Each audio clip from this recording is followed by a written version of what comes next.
Pemirsa, pembentukan Satuan Pelayanan Pemenuhan Gizi (SPPG) dalam program Makan Bergizi Gratis MBG terus berproses. Kadin Bali membina 36 dapur MBG dan 9 diantaranya telah berjalan, sementara khusus untuk di Kota Denpasar baru 8 dapur MBG yang bisa beroperasi dari target ratusan SPPG yang dibutuhkan.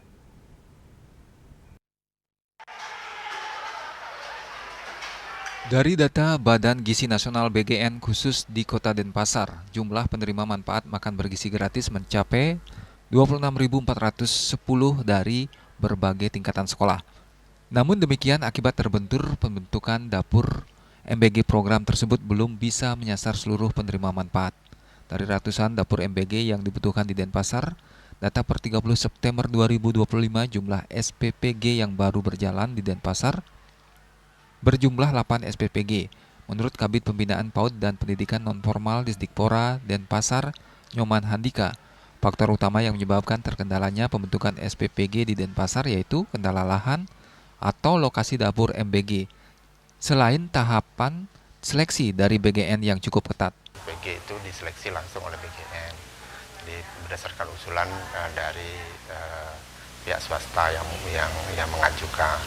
Nah, karena memang persyaratannya juga ketat, ya.